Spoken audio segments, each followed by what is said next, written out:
The 12-foot tall fire djinn was stroking the scalp of a robed man like a pet. The djinn locked eyes a few feet away with a dark-skinned woman with golden-kissed auburn hair and eyes of red fire. When the robed man rebuffs the djinn's thoughts on servitude and where his allegiances lie, the djinn grip tightens and lifts the robed figure into the air by the top of his head. He asks the man, "Are you sure this is the side you wish to join?" The robed man shifts his gaze from the djinn to the goddess of the sun. "I beg your forgiveness for undoing your seal and releasing this viper upon the lands of Lut Bahadir." The robed man feels the pressure increasing on his head, hears the shocked gasps of onlookers, and then feels no more. Death is the sword of Damocles that hangs over the subconscious of every player, swinging on its precarious fulcrum, threatening to tip and fall at every shift of balance. It guides the actions of every player that makes a plan, buys gears, or engages in intrigue, being summarized into a single axiom: I don't want to die. Death is inevitable, however. A missed trap, a harrowing battle, or simply by choosing sides in a conflict. But when do we accept or even embrace it? For game masters, death is the de facto threat to give to the player, but it is not the only tool. The web of NPCs and shared experiences can be leveraged to flip the paradigm of death. Death becomes the tool for the players to use, galvanizing those around them. When faced the resolve of everyone around, the players and the threat to their safety, the new axiom becomes, I would rather die. I am Formal for Seven Tails Productions. I am Ryan with Quest Gaming. And this is Coffee, Dice, and Donuts. So that is the beginning scenario. That is a scene that happened in one of my games about a week ago. And I love it. yeah, he accepted death and willingly embraced it for what it meant. So, one of the questions I want to ask you, Ryan, is like, you've been a game master, yes, as well as a player. Absolutely. Do you have any memorable experiences on either side of the table regarding death? Regarding death, well, the most memorable I would say is a recent one actually, playing through Curse of Strahd. I was DMing, and one of my associates had come to me about a week prior and said, I want to play a different character. Can you make my current character die? But I want it to be very surprising, and I want it to be very memorable. He's like, I trust you. Do what you can. So what ended up happening was is we were running through Death House. It was still pretty early in the campaign, and we got to the end game almost of Death House, where you encounter those ghosts, and the ghosts ended up possessing a couple of the players. His character being one of them. Now the main goal of these ghosts was to break free of the Death House, but they couldn't do that, and They needed like a mortal shell. yeah, they had to have a corporeal form to get out. So they quickly realized though that in the in their possessed corporeal forms, they were no match for the rest of the party. When they took one of them down, which booted the ghost out of the body in one round. So the remaining ghost made a run for it, disengaged, and jumped out the attic window, which was effectively 4 stories up. Um, so that was the end of that guy, because the character definitely did not survive the fall. He was already pretty low HP, didn't really have a high max to begin with. I did roll damage just to for dramatic effect. Yeah, for the sanctity of it all, and he was quite thoroughly dead. But when they finally exited the death house, they were surprised again to find the ghost there outside of the death house because they got up pretty quick after that. Uh-huh. They basically went straight down out Mhm. the front door, and the ghost was out there waiting for them. So as they're clawing their way out of this death house, one of them actually ends up falling unconscious in the doorway Oh, on the wow. porch, only for the remaining conscious player characters to be greeted again by this ghost at full strength.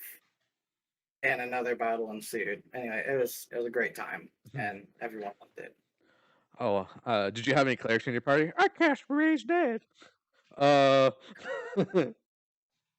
Did I have any what in my party? clerics, the people who are just like, oh, I cast Raise Dead, and I bring them back to life. Oh, You know. clerics. No, actually. Oh, okay, then that makes things a We, lot easier. You're just like, yep, he's dead, and can't do anything about it. Burn the body. yeah, yeah, Oh no, his body disappeared in ghostly flame. yeah. He wanted to play a new character because um, the party didn't really effectively communicate their roles very Mm. thoroughly prior to the campaign. So we ended Mhm. up with a lot of commercial classes Mhm. and no healers, no tanks. Okay. So the guy was like, "I'm really not enjoying this character anyway," and I kind of made him as a joke. Mhm. Uh, so I want to play a paladin to I kind love of balance our paladins. party back a little bit. I can heal a little bit if you're nice.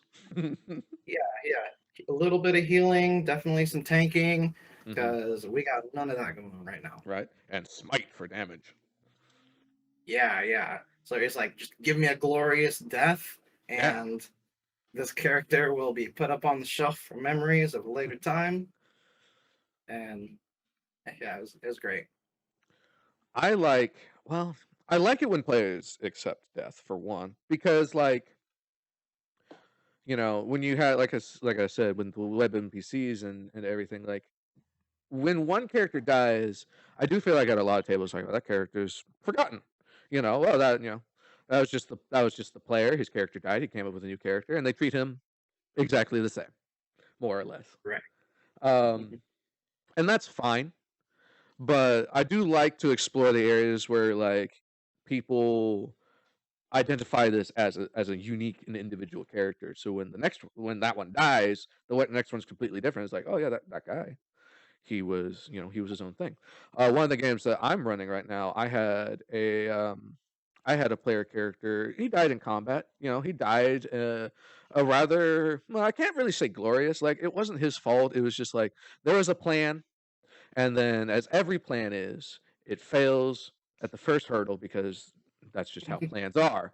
And he just kind of got the short stick. And I asked him, I messaged him when his character was down. I was like, "Are you okay with your character dying?" He's like, "Yeah." He said, because he was more experienced, and he's also kind of teaching his children how to play. He's like, "Yeah, I want them to see." He's like, "I want them to see, like, what happens. Like these are the consequences of actions. Like, they cast a sleet storm on him, and this really kind of screwed up his whole plan. And because he was slipping and falling on the ice, he couldn't maintain concentration on any of his spells because he was like a knowledge domain cleric." I was a main cleric and like a divination wizard. And he was kind of spooky because like being able to just point at somebody, it's like your roll's a 2 every once in a while. Every day is a very powerful thing, and I was fascinated by that concept. So he accepted his death. He already had a new character in mind, and happened to mention it to me, probably a week beforehand. I was like, "Well, isn't this serendipitous?" And I went through a rigmarole because they retrieved his body. They didn't win that combat, but they managed to get out alive for the rest of them. And they retrieved his body, and so I made a whole rigmarole. It was like, oh, do you want to bury this guy? And like, yeah, let's bury him. So they gave him a burial, funeral ashes, and all that. And I was like, okay, cool. So when they came back to that location at a later date, because he was a knowledge domain cleric, I was just having fun, and I was like, oh, the spot where you buried this guy grew into a tree, and the tree has his face on it, And when you guys approach, he turns and talks to you, and they got a free level, and they're like, "What? We got a level out of that?" So, I was able to reward them for kind of engaging in this other stuff, and they Yeah. really enjoyed that. So that I think that was something that really helped hammer it home. I was like, this was a distinct character. The next character that that player made is completely different. Being a fighter on top of it, but also a very different personality. You know, more kind of taciturn and quiet. On top of that, versus the wizard was, knowledge domain cleric, so he's just like, I know the things. These are my ideas from the things that I know. Mhm. So, yeah, I think that worked out. Um, I remember one of the last character, as a GM, once you're a professional GM, you don't really get to play very much. Uh, you don't become a player very often, ironically. They're like, we like you on that side of the table. Right, right, yeah. But when I was younger and far less experienced and was still allowed to play, um, I had a fighter. I wanted to make him like a fighter archer, specialize in the bow and strength and dexterity. And I think this was Pathfinder First Edition. We were playing the Rise of the Rune Lords campaign, and we were in this like keep occupied by ogres, and our party's attention had been split, and a couple of us got knocked down by a sleep spell. And ironically, the fighter who's really bad at making those saves to resist things like sleep, he managed to save. So he's standing in the doorway, shooting at all these ogres, like, "No, you won't get my friends." And he just had some bad luck, got crit and smashed into a wall, just, and just died. And I was like, "Well, that's a An good death." honorable death. Exactly. That's a good death, and I made a new character. Again, happened to fit in line. That was also a situation where we didn't really coordinate beforehand, and so everyone wants to make their own stuff, and sometimes it works out, and sometimes it doesn't. And that was one of those times where I think it was in between. But yeah, next character was definitely a tank. We needed a tank, someone who not only had a deep HP pool but also had a high armor class to avoid getting hit. Because yeah, so yeah. Do you have any experiences as a player that you can remember? Because I Um, like it in both sides. yeah, yeah. So we were playing the Witchlight campaign that came out a couple years back, Hmm. and this is D&D 5e again. Hmm. It's pretty much all I usually play, honestly. Well, it's Um, pretty popular. I don't yeah, begrudge it. There's lots of things like the story that I told. That was L5R5e, um, Legend of yeah. the Five Rings. It was a samurai based thing. But everyone's got their own flavor, and that's fine. But sorry, go ahead. No, you're good. Yeah, that's pretty much everything everyone around here plays is fifth edition. Hmm. So I'm kind of stuck with that when I want to be a player. But anyway, we're playing Witchlight, and we're in a we're in a social encounter, and one of the Oh, party really? members, yeah, one of the party members felt that there was something suspicious going on. There was a couple um, descriptive items given out by the DM that kind of clashed with what we thought we were getting into. Hmm. So he was immediately like, "I don't like this." Hmm. Um, Press Turned out X in to the doubt. end that yeah, yeah. Um, so he initiated combat. Oh, really? Bold. Yeah, he, he initiates combat, and come to find out, he initiated combat with the wrong group of people, Hmm. and we ended up with a total party wipe Oh, that wow. session, and ended up actually starting the whole campaign over again, having to reroll all new characters, Hmm. which I was I was kind of upset about it because I really liked that character, Hmm. but accepting of it. Um, It was interesting to see though in the second run of the campaign because we started completely over Hmm. with brand new characters. But like the second run through, the DM threw in um, little hints and spoilers and things hinting toward our previous party. Oh, Okay, I so and so like that. came through here asking the same questions, or Yeah. Oh, yeah. It's making just a couple vague months ago, some references guy. to yeah. So she kind of continued the story Okay. where we left off almost, but let us restart from the beginning, Hmm. but like showed the timeline progression a little bit differently to account for the fact that these things have already happened in this world, and it wasn't just like the old Game Do Boy where over. you turn it off and turn it back on and Right. just Load my save. whatever. Yeah, yeah. I like that. I think I think that's good storytelling because like it provides a sense of continuity and it doesn't erase the characters that you had before, like we said, they become their own thing and they have, they live on their little shelf, but they're also still a part of the world. Whether they had a big or small impact, they still made some small ripples for the butterfly effect. It gave So, me a little bit of hope too, because like mhm, yeah, we were really low level, but I was like, maybe since she's hinting and referencing all these things, if I get to a high enough level, I'll be able to find a way to bring that character back, so ooh, that I don't just shelve that character for the rest of my life. You know what I mhm, mean?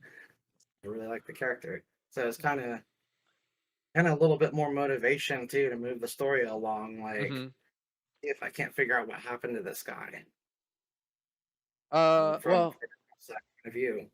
I think that let's see. Yeah, I think that's very interesting because like what that ended up doing, and I don't know if that was what your game master intended, but it gave your new character on top of the the story, which is meant for pretty much any character. It gave your particular character a quintessential goal. It's like, oh man, that guy sounds really cool. Maybe we can maybe we can bring him back. Yeah, yeah. So a driving motivation, which could sometime down the line clash with someone else. It's like, oh, I want to bring him back for evil purposes. I uh I really hope she doesn't use him sometime in the future as a evil NPC or something like that though, because he kicked butt. Yeah. Well, those are the scariest. Like, as a game master, there's all the magic items in the world for the game master to use. Hmm. But you have to put into account, like, are you willing to let the players have this? Because like if they defeat your adversary, gotta loot his body. Oh, okay, oh, Yeah. really cool stuff. Oh, yeah, you gotta think ahead. So I actually was putting together a character for one of my campaigns where I gave him a lot of really cool stuff, like more than he should have at his level. But that's for story reasons. But that was in the back of my head. It's like, okay, so if and or when this guy dies, am I okay with letting my players have this thing and this thing and this thing? And it's like, yeah, I am. You know, yeah, mid level. 10ish. So that's when the world really starts opening up to them, and yeah, you get to have really cool things at that point. Yeah, definitely. Has there ever been Has there ever been a situation where your character has willingly sacrificed themselves for a party or an idea to kind of spur others into action, or taken a dangerous action? Maybe not necessarily sacrifice themselves, but like put themselves at risk, exhibited a courageous trait, so to speak.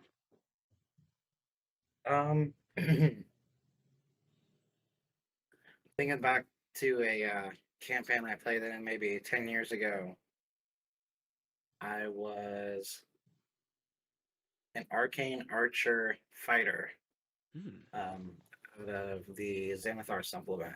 Hmm. What that subclass was out of. Gosh, 5e's been out for a while. Yeah, yeah. I played him as kind of like a pretty boy, um, like very Was he kind not of like vain?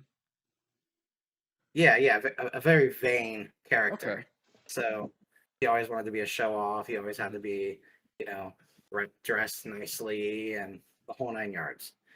Um, but we traveled back to his homeland, and come to find out, the entire city that he was from had been destroyed, and all of its inhabitants turned into zombies.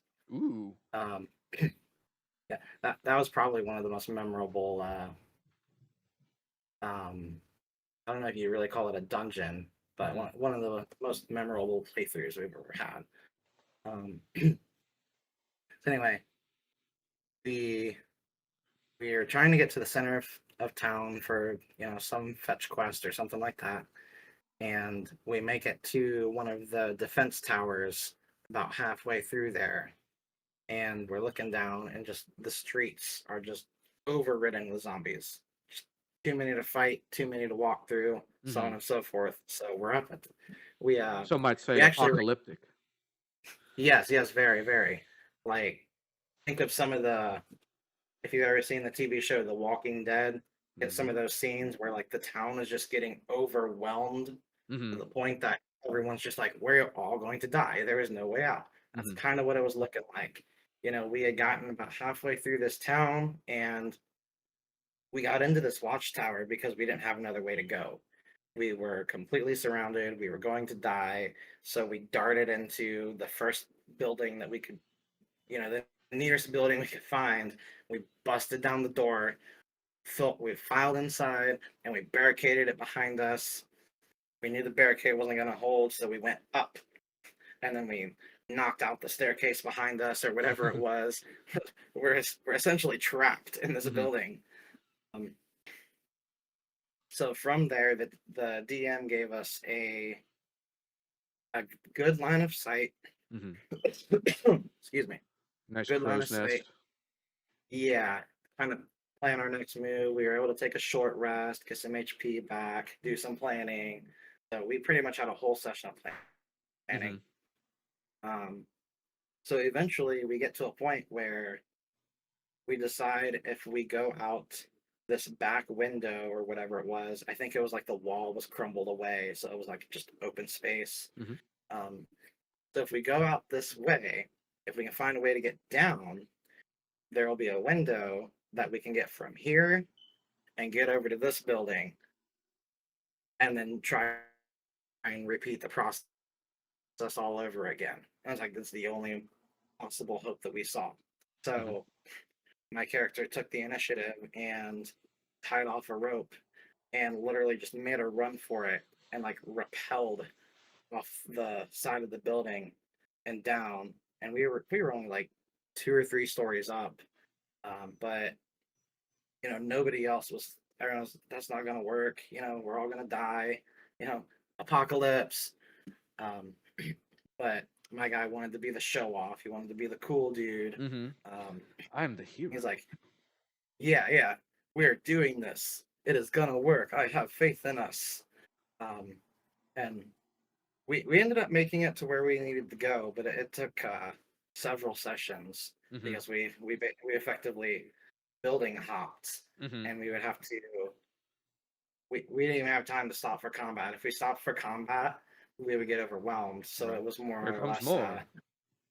yeah, avoid getting attacked and run as fast as you can. It's pretty good. I was gonna say, like, that's another thing where the spellcasters come in handy. He's like, hey, do you fly? Flies from one end to the other. This can't take us more than 10 minutes, one at a time, even. Right, right. I'm a quick way to run out of spell slots too. Yeah, but you're taking some short and long rests. Then Yeah, is it yeah. is it Go. running out of spell slots or is it spending? You know. Right. You're just going from building top to building top. You can Hmm. sleep every so often, right? Yeah. Just keep moving. Zombies don't move that fast.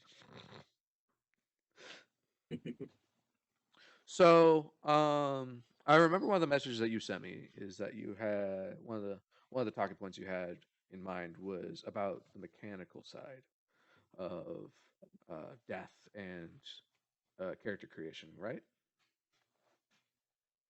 Is Um, that, would you say that's accurate, or did I misread that? Honestly, that was if it was longer than 6 hours ago, I probably don't remember. Okay. Let me It was a couple days ago, so yeah. No, that's fair. let me see what that was. So, okay. So another nice thing about this is I can edit it if I want. Don't have to rush. Make it one continuous thing. Yeah, yeah. So what was the topic you were thinking about? You had just open it up on my end so I can read it. The advantages and disadvantages of a system that allows Yeah, an easy recovery from death. yeah. I think that was interesting. Um, so yeah, specifically fifth edition. Hmm. Um, that is one of the complaints that I've gotten from people who've been playing for years and years or even decades Hmm. is that it's so much easier in fifth edition to recover from a death. You got 100 different ways to do it. Hmm. Um, if you have a cleric in your party, you're basically invincible. Yeah, Um, death is for poor you know, people. you yeah, yeah, you can pay a local priest in any given town to revive a dead party member. They even have a cantrip that keeps you from decaying for 10 days, Hmm. so on and so Which you forth. can So like recast. yeah, yeah. So the whole risk part of the game no longer seems to be there for those people. Um, so while there are advantages, there are also disadvantages to that. Hmm. Um, and I would say one of the biggest reasons fifth edition is so popular in the first place is because it's such an easy to learn system for new players. It's Hmm. so I easy to do get a think new. its forgiveness is also a part of that. Yeah, yeah, exactly. Um, and that specific phenomenon when it comes to recovering from a character death, I think also helps bring in a much larger part of the population into this hobby who would otherwise not have. You have a lot of what's the word I'm looking for? Like neurodivergent players Oh, like me. who potentially who would get really attached to their characters. If Hmm. they're going to put all of this time and effort into a character, they're going to get really upset with the character dying permanently. Right. And a lot of those types of people might have a lot more issues with the DM killing off their player than a veteran would Hmm. when back in the day your character dying was just another Tuesday. Right. Yep, That was rerolling that was part of the it. dungeon. Yeah, yeah, exactly. Yeah. Um. Yeah. To say whether or not that's a good thing or a bad thing, I'll be honest. I think that's beyond the scope of this. And it's really just depends on your table. Exactly. Yeah. Whether or not you want your characters to die. Um, I would say that varies from table to table, and it's an important discussion to have between you and your game master.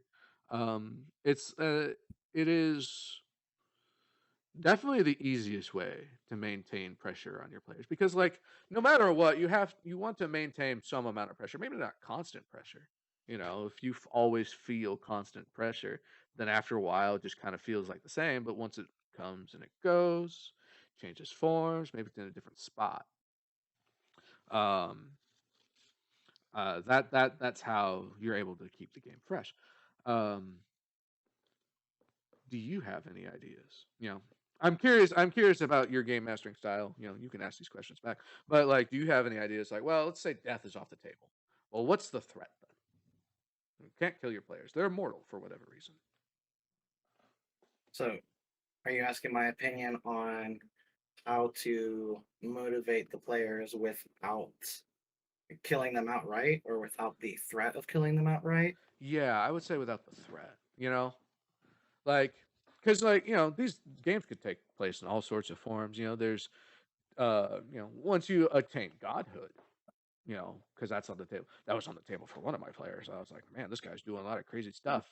If people start looking at it and be like, it is the god of chaos, it's like, there's not much I can do about that, you know? And it becomes very hard to kill someone at that point. So, your priorities change. I think without putting death on the table for the characters, Hmm. um, a good way to motivate them and still have that sense of risk would be to put death on the table for Someone an else. important NPC or and or kingdom and Hmm. tie that into their background.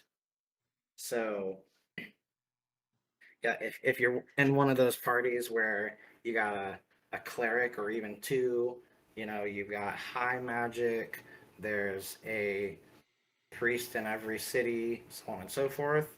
Hmm. Um, you know, a permanent death becomes much less of a risk. Hmm. So put in a short story arc or even a long term story arc in your campaign where okay, you know, you die and you can recover from that, that's fine.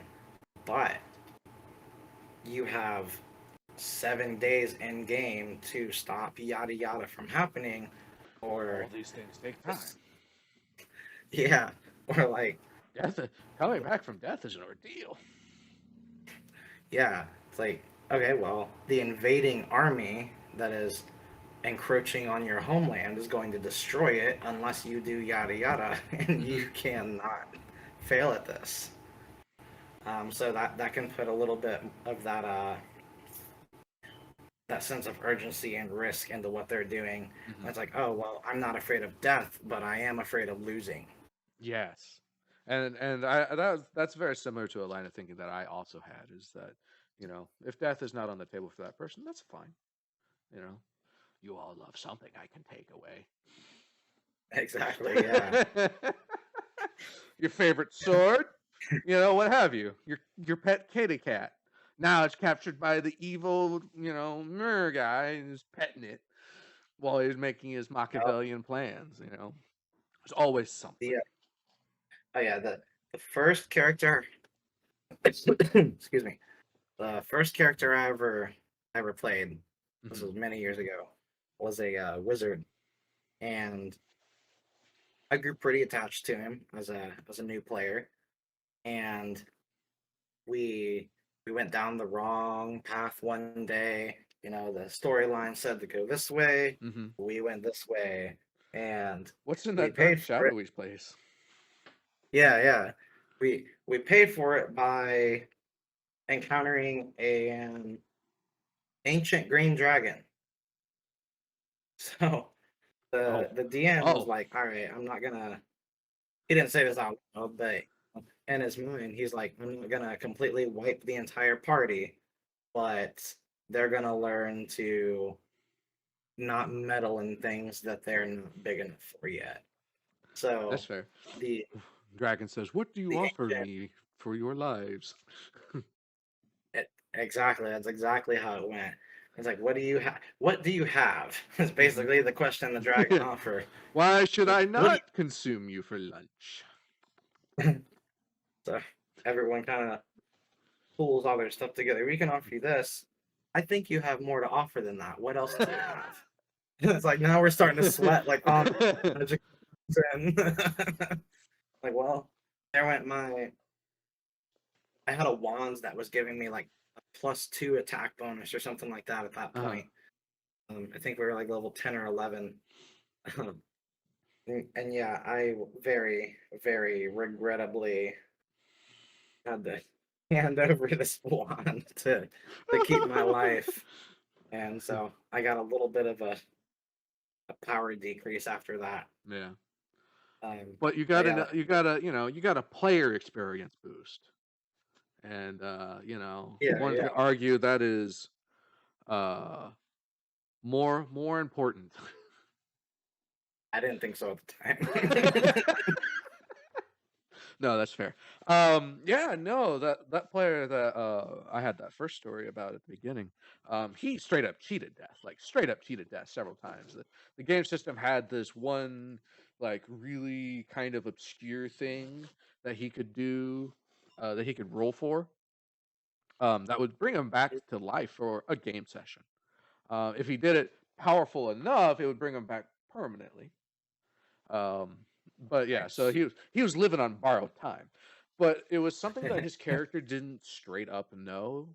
I said, there was a lot of these things like, again, it was like, what are you willing to trade? I was like, the way that these things work, they want something, they want something sentimental or powerful or impactful in some way. And so Mhm. the only thing I could think of at that time, because that he wasn't really attached to stuff, you know. So he was a lot more cerebral, I guess. I don't really mean that in any bad way, one way or the other. But yeah, his character had nothing on him. Missing his right Mhm. arm already. Um, and I was like, okay, so give me some memories. He's like, what? I was like, give me some memories. Like, what's something that you're willing to not remember anymore? What's something important to you that you're willing to sacrifice? There's spells, and like spell slots. He's like, I guess I'll give up my second level spell slots. You know, okay, I'll take that as a fair trade. So he was ridiculously powerful in certain ways, just not physically powerful. Like, couldn't really take a hit. Um, Yeah, but yeah. yeah, like it was a constant back and forth as it was like, the cost to keep coming back to life became higher and higher because he had less and less to offer, basically. So everything that he did offer became more important to him. And Mhm. yeah, I thought that was he loved it because it would haunt him the whole week, in between our games. It's like, man, I don't want this character to die. I've got this backup plan if it does, but I don't want this character to die. What am I willing to sacrifice for an attempt? It was an attempt to cast that, to use that Yeah. thing. It's like, all right, because you sacrificed, your eighth level spell slot, you get to roll the dice. He's like, I'll take that. And he could still fail that role. He could And still fail that roll. Like, it was a very achievable role. Like, it's not like the way that L5R works. Like, he's rolling like 10 different dice. Some of them, like half of them are 12-sided, half of them are 6-sided. There's a whole target number and number of successes that you have to get. So the number of successes that he had to get was actually fairly low, but he had to get a different side. So imagine like, you know, uh, on your 12-sided dice, like, get a 4, a 7, or a 9. That's a success. And then on the 6-sided dice, get a 5 or a 6. It's a success. And any combination thereof will work for your 3 successes. But, you also, on top of that, need to roll a couple of 1s on your 6-sided dice and a couple of 3 or 4, or sorry, 3 or 5s on your 12-sided dice. And I know that sounds very complicated, but like he needed a certain combination of dice in order to come back to life permanently. Mhm. So he always was in that middle ground where it's like, well, it's longer than 10 minutes, but less than forever. So that he had to keep sacrificing, and and the whole time he was pushing the story along, and eventually it just kind of came to a head. His exploits got crazier and crazier. He broke magic in certain areas. He's brought 2 million people back to life on accident, because when you start casting wish spells, I like to have fun. Um, you know, all right, how do you phrase that? It's not even monkey's paw in my mind. It's just Mhm. like, this is what you said. This is what it is. Yep. So it was a blast, and like I said, he doesn't regret dying at all. He's like, this was worth it. This was all worth it. every step was worth it.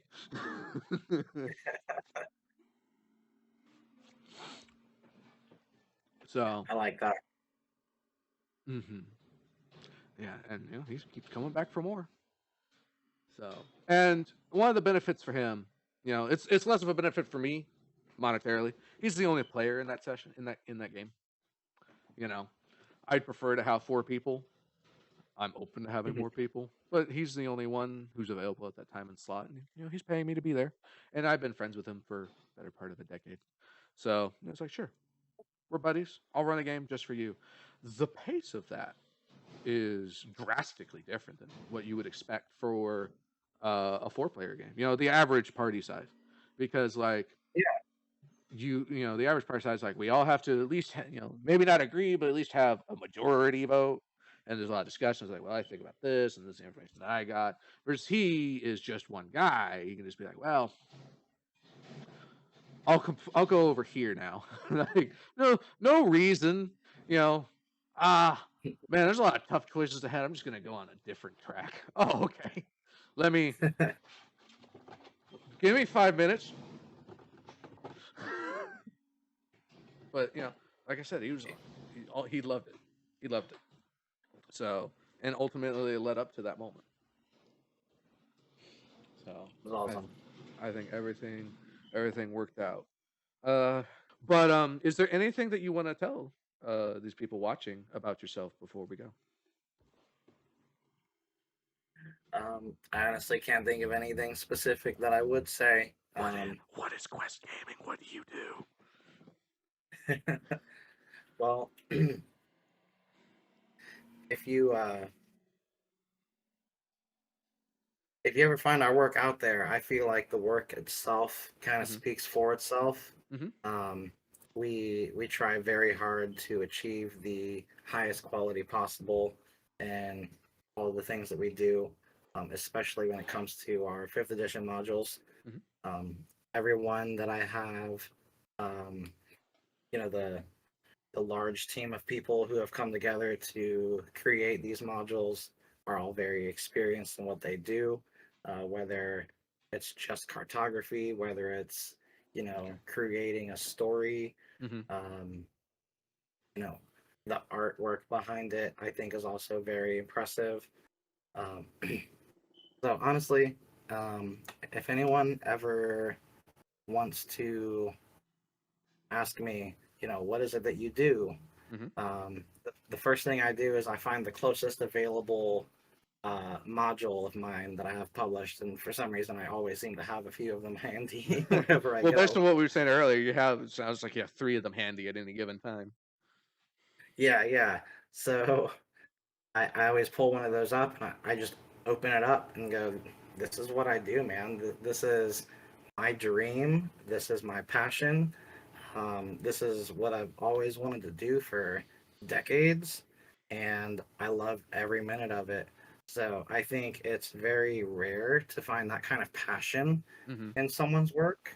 Um, I can go to McDonald's and get a cheeseburger, and you know, y- y- I can open it up and see exactly the amount of passion I went into making this cheeseburger, and Yeah. 90% of the time it's very, very low.